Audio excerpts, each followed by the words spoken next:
5 companyies teatrals han portat a la ciutat màgia i fantasia, especialment adreçada a la petita infància, amb espectacles de titelles, circ i teatre d'ombres que han omplert d'alegria el Museu d'Art de Cerdanyola aquest primer cap de setmana de tardor. Cerdanyola acollia la segona edició del Mac and Chic, el festival de teatre per a infants de 0 a 6 anys, organitzat per Bambalina i l'Ajuntament, i aconseguia posar un somriure a la cara dels petits espectadors, veient com es movien màgicament els titelles o com apareixien les ombres de la pantalla i es barrejaven amb cançons tradicionals.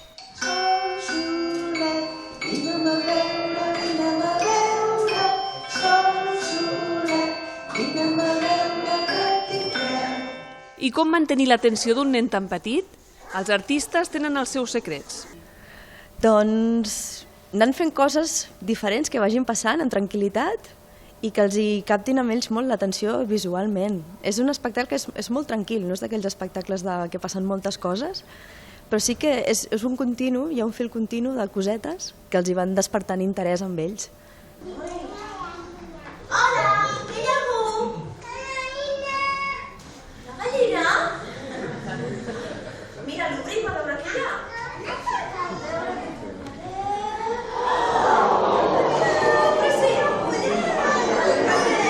Una de les coses que més fascinen als infants és veure com prenen vida màgicament els titelles, sobretot si són animals i ens parlen de l'amistat entre l'home i el gos. I volem amb aquest espectacle dignificar aquesta relació, el gos com a animal molt important a la vida de l'home i com ha anat canviant del principi a tots uns quants passos que hem volgut marcar per dignificar això, el que ha portat el gos a la vida de l'home. Oh, sí, mira. Oh, sí.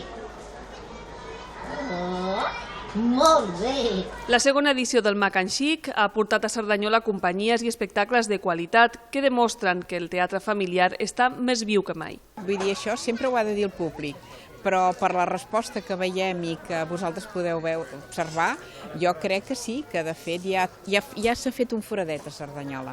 Mercè Framis, Periferia Teatro, Fes-t'ho com vulguis, Centre de Titelles de Lleida i Pessic de Circ van omplir de somriures infantils al pati i la sala d'actes del MAC, deixant records imborrables als espectadors del futur.